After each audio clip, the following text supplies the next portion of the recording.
So our last speaker is Ashley Burkett. He's the director of MVI, and he's going to talk about transmission blocking vaccines from an MVI perspective. Thanks. Thanks, Matt, and thank you for the organisers for giving me this opportunity. So I'm going to move a little bit into sort of more of a product development perspective for transmission blocking vaccine development. So I think just to take a step back and look at the big picture in terms of what we're trying to achieve here with the transmission blocking vaccine. What we're showing here on this slide is the goals as established in the global technical strategy from WHO in terms of key milestones and targets between now and 2030 in terms of reduction of malaria morbidity and mortality, and then in the longer term, elimination of malaria from increasing number of countries towards eventual eradication. Already, just a couple of years into this initiative, we're starting to see that we're falling behind in terms of the goals for reduction of morbidity and mortality, and I think everybody's waiting relative to the next World Malaria Report to see if the concerning trends that we saw last year are indeed continued. Initial efforts on elimination, I think, are going well, and we're really focused, I think, as a community on some of the lower-hanging fruit at this point, but I think increasingly, as we move into 2030 and beyond and start looking at, hopefully, at elimination in some of the more challenging environments like in Central and West Africa, we're going to need some new transformational technologies to be successful and certainly to accelerate our efforts. And this may be a vaccine, this may be a transmission blocking vaccine alone or as a component of a broader vaccine, but it may also be another intervention. It doesn't necessarily have to be a vaccine. Aligned with this idea of new transformative technologies by 2030, this is aligned with the Malaria Vaccine Technology Roadmap, which was updated a few years ago, and many of you have been involved in this over the years. And now we have a goal that specifically speaks to the development of a vaccine to accelerate elimination. So you've heard a lot today about the standard membrane feeding assay. It's a really important assay for us to get some biological activity, both preclinically and early clinically, on vaccine candidates, and has been a tremendously important tool. But ultimately, what we're trying to achieve is reduction in transmission and eventually elimination. That's the ultimate target, as you can see on the left-hand side. And the path between the SMFA assay and ultimate elimination eradication is somewhat of a tenuous one when we look at the analytical methods that we're using. And one of the initiatives that we've been taking on at PATH is really to try and help build these bridges so that we have the strong scientific evidence that a vaccine or an antibody targeting transmission has a reasonable probability of having a positive clinical benefit in the context of high coverage, presumably, and the appropriate transmission setting to indeed accelerate or eliminate malaria. And I'll come back to this a little bit later specifically. The assay endpoints that we use for the two most important assays, I would say, the direct standard membrane feeding assay you've already heard about, its reduction in oocyst density in mosquito midguts. And then for direct skin feeding, which is increasingly an assay that we want to get towards as we move more things into the clinic, we'll be really looking at blocking activity, the ability to reduce the prevalence of infected mosquitoes, which is really the end goal. So you've seen slides similar to this already. This is just to highlight what are some of the leading transmission blocking antigens that have been pursued over the last several decades. Most of these targets go back several decades, with the exception of APN1, which came onto the scene a little bit more recently.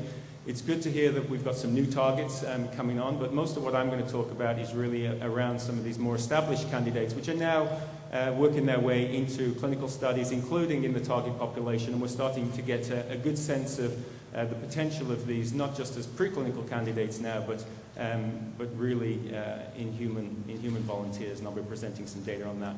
Primarily on 25 and 230, which you've heard are two leading candidates, but also a little bit of data on 4845 as well. So the standard membrane feeding assay is the assay we use. This is some work that was completed in collaboration with Carol Long and Kazutoyo Miura at NIH. The 4B7 antibody targeting PFS25, you've already seen a lot about. It's not a particularly potent antibody. You can see that it requires in excess of 20 micrograms per mil of antibody in a feeding assay to get good blocking activity. And then once you're up to around 100, you get almost complete blocking activity.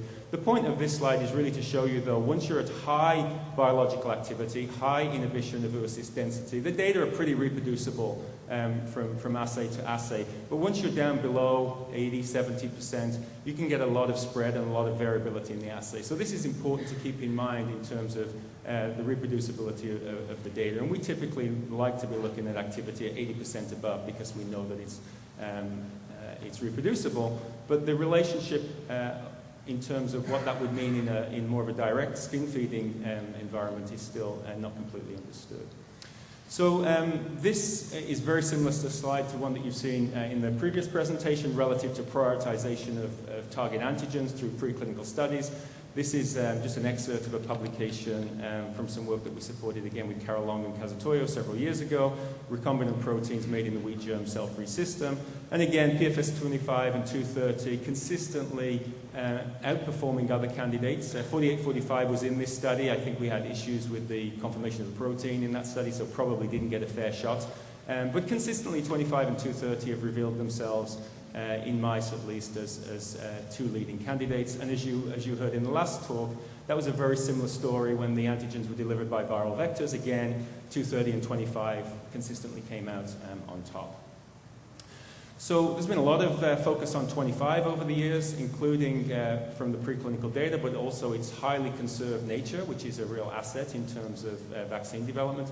This is a non-human primate study that was performed in collaboration with Patrick Duffy's group at NIH and Fraunhofer several years ago. These were non-human primates that were immunized with PFS25 constructs, either an EPA conjugate or a VLP genetic fusion, both formulated with alhydrogel and given on slightly different schedules, but 3 immunizing doses. And basically what we saw for all 3 groups was very high transmission reducing activity in the non-human primates in excess of that 80% sort of benchmark, which gave us a great deal of confidence that we were on the right track. We'd moved away from mice, and now we're getting really good data in non-human primates with an alhydrogel adjuvant, which was very encouraging. However, when this data transitioned into the clinic, as is often the case, you get disappointed. This is the clinical data for the VLP from Fraunhofer, the PFS25 VLP construct made in plants, formulated with alhydrogel. And I'm not showing the immunogenicity data in the interest of time, but you can see after 3 immunizing doses here at day 196, this is a month after the 3rd immunizing dosage, you can see a modest transmission-reducing activity, maybe approaching 30 or 40% in the SMFA assay, but certainly nowhere near what we'd seen with the same vaccine at similar dose levels in the non-human primates. So this is disappointing, but certainly suggested that there was some biological activity there. It looked like we had got above baseline, but we know the SMFA is a little uncertain when we're down in these low levels of activity. In partnership with Atreca, we were able to sequence antibodies from these individuals from plasmablasts and then purify and make small batches of individual monoclonal antibodies. It turned out half of the antibodies that we sequenced were actually PFS25 specific. And actually, when you put them into the feeder at a reasonably high concentration, a lot of them are actually quite active. So we are actually inducing PFS25 specific functional antibodies. We're just not inducing enough of them. And here is a reference here. You can see the 4B7 antibody, which at high concentration gives you good blocking activity. But several other antibodies here, pulled directly out of the human volunteers, when analyzed at the right concentration, actually have good activity. So this gives us some confidence that you can actually induce biologically active PFS25 antibodies in humans, but we're just not getting enough of them. Now that this is using a slightly different model, these are not human antibodies, but these are human antibodies from a humanized mouse, the Kai mouse, developed by Kaimab in the UK. And what this shows is that we're getting some interesting information now in terms of the fine specificity of these antibodies with respect to the structure of the protein. So what we show in this study here is really 2 main sites of activity, and this is a competition assay where you look at the various monoclonals listed on the left, including 4B7, and you look at the retention of activity or binding activity when you compete with different antibodies across the top, so you can get a sense of competition for common or or binding to different epitopes. And what was shown here was two main sites of activity, so-called site 1A and site 2. And if you look here on the right-hand side, this is only a representative monoclonal, so we have to be cautious about drawing conclusions, but indicating that the site 1 antibodies look to be a little bit more potent at this point compared to those for site 2. And actually, site 1 actually maps also as the binding site for the 4B7 antibody, which is the one that's served as a control in many labs for the SMFA. So these types of studies now are really giving us more granularity into what is the fine specificity of these functional antibodies, including from humans, in the context of the PFS25 molecule, which I think is going to be important in enabling us to pursue structure-based design approaches, which may have value in terms of generating more potent immunogens going forward, so that we can focus immune responses onto key epitopes. I'm going to switch gears a little bit now to some data from Patrick Duffy's group that was presented, I think, here last year. This is the same construct that you saw in the non-human primate study. This is the EPA conjugates now, not the VLP, formulated with alhydrogel and administered on a 4-dose schedule of 0, 1, 6, and 18 months to Malayan adults. And what you can see here is the immunogenicity, either the PFS25 titers on the left or the 230 titers on the right. And across the top there, you have the individual groups that were immunized with either PFS25 or 230. And then across the bottom, you have the 25 or 230 titers for the combination group, the group of individuals that got both vaccines. And basically what you can see here is that the vaccines are immunogenic, increasingly immunogenic with multiple doses. Higher immune response after 4 immunizing doses. And you don't see a huge difference in terms of the 25 titers when you add 230 or the 230 titers when you add 25. The functional activity for this is tremendously exciting and encouraging, and if you haven't seen this data before, I think it's some of the most exciting data we've seen in the TPV field for many years. So in the 3 panels here, the first one you see the transmission-reducing activity as measured by the SMFA 2 weeks after dose 3. In the middle, 2 weeks after dose 4, and on the right, 10 weeks after dose 4. And a couple of points to draw your attention to is, first of all, you can see in the comparative vaccine, these are individuals that didn't get either the PFS25 or 230, just a control vaccine. You see a baseline level, a basal level of about 40% activity in those individuals, presumably due to natural exposure. In the PFS25 group, you can see a very modest, but looks like a real enhancement in biological activity. But for the 230 groups, whether that's 230 alone or 230 alone or 230 in combination, you can see that quite dramatic increases in transmission-reducing activity, clearly associated with the 230 component of the vaccine. And I think this is really pivotal data in terms of reducing to practice the whole idea of immunizing with a transmission-blocking vaccine and inducing biological activity in humans. So very exciting.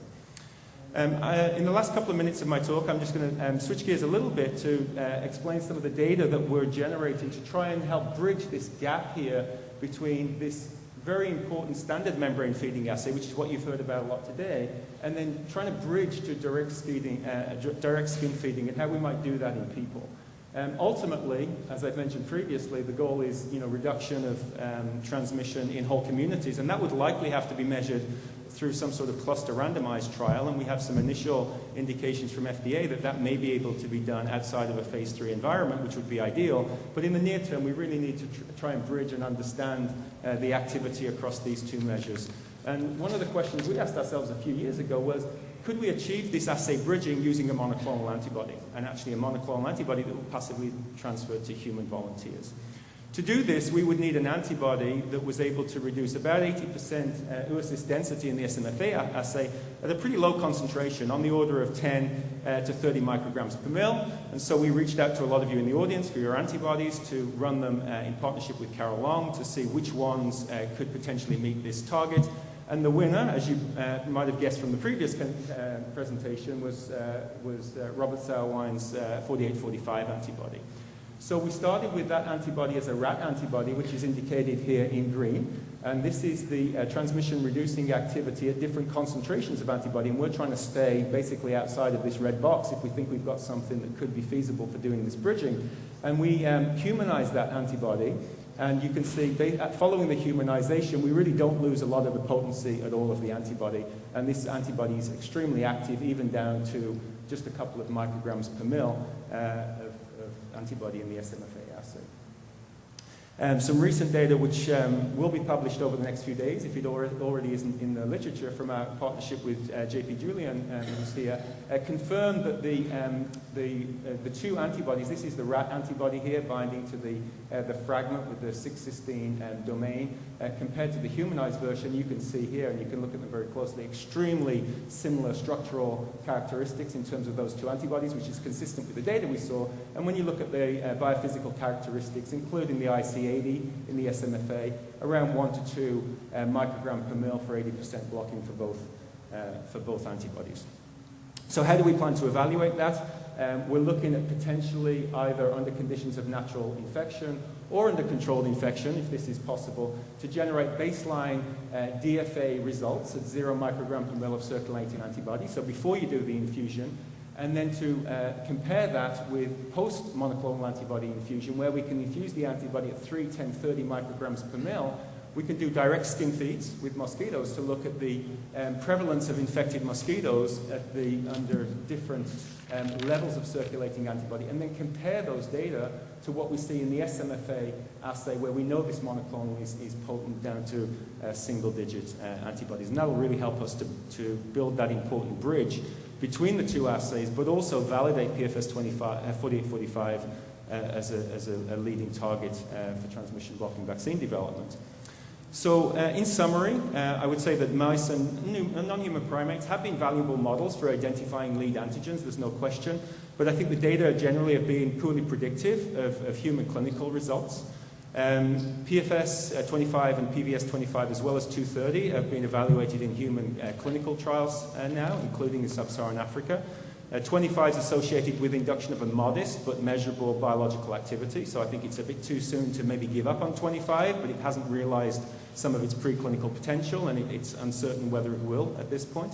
230 is clearly now, from Patrick's group, being clinically validated in the target population, which is tremendously exciting.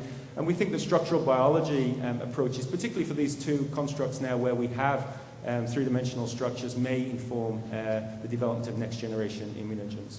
And I would say new targets are needed moving forward. We're very heavily reliant on just a couple of targets, so it's good to see work going on new targets. And then finally, just a few key product development considerations from our standpoint as a product development partner. The predictive value of preclinical animal models can always be improved, and I think that's something we should continue to learn and try and back-validate those models as much as possible as we get clinical data on candidates.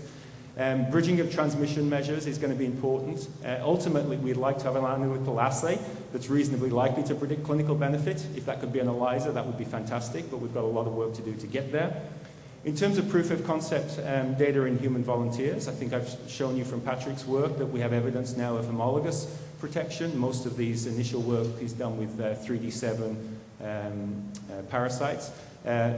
Clearly for 230 looks promising, less so for 25, but clearly there is evidence for biological activity. We need to ultimately show heterologous protection against all strains that vaccinated individuals would encounter in the field, and then ultimately durable protection. I think if we come forward with an intervention that has 6 months of protective efficacy, I don't think the donors who are going to need to pay for this are going to step up. I think we're looking at something probably at least 2 years of protection, I would think, to have real product potential. And then just another couple of points there to note. So finally, I'd just like to acknowledge the partners, many of you in the room, for your contribution to this work, and particularly thank Patrick for supporting me in presenting these unpublished data, our funders that enable our work. And then finally, I thought it would be fitting to just say a few words about Ogo, who passed away suddenly earlier this year. And as I think all of you know, he's been just a key partner for NIH and the TBV community really over the years. And this data that I presented today really wouldn't have been possible without his leadership.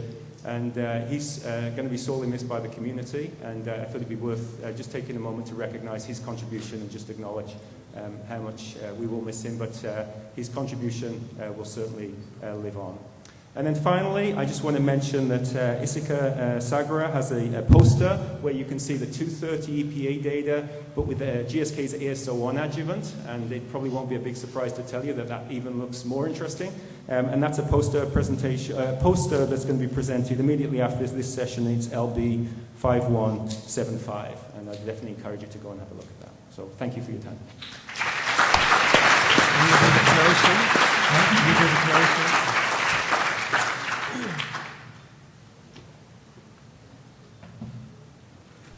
Hi, Jake Baum from Imperial College London.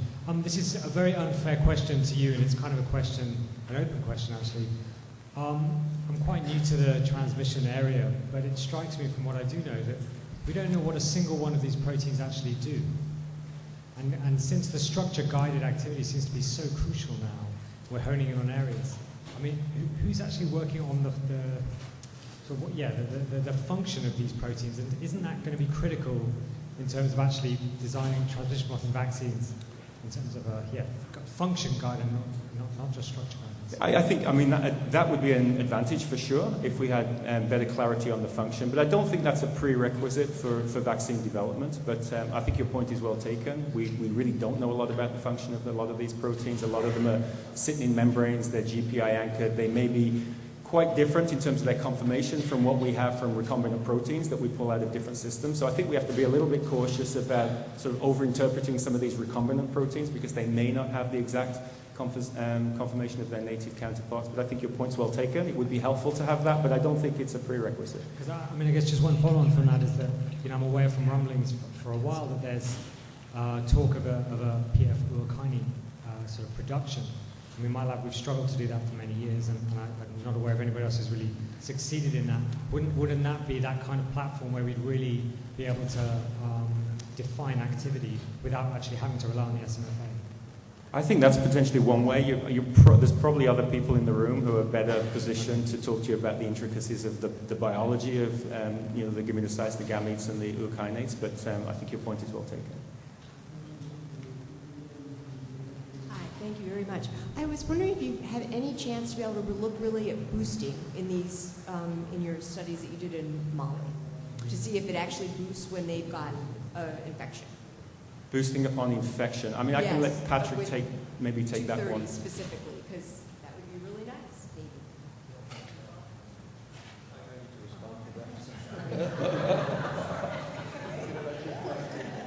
Just to answer your question, Kim. So that analysis is going on right now. What we can tell you is that if you have pre-existing antibodies to domain 1 of PFS230, you have higher titers after vaccination, but we haven't completed the analysis where we're looking at intercurrent malaria infections and whether that actually boosts.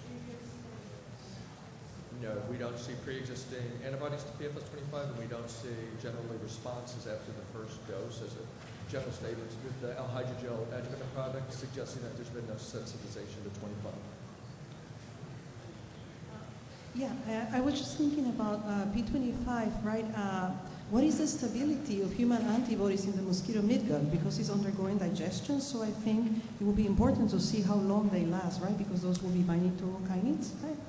And the other one is, I think sometimes when we talk about antibody levels that are protective, are we talking about total IgG or affinity purified antibodies particular to the antigen?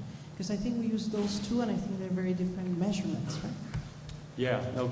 Good question. So I think your point on the longevity of PFS25 antibodies in the mosquito midgut, I think is a good one, because obviously the biology there is a little bit different to some of the other targets. We need the antibodies to persist for longer in that environment to have their biological activity. And I think that's actually something keeps coming up in our discussions. It would be interesting to understand that, including human antibodies particularly.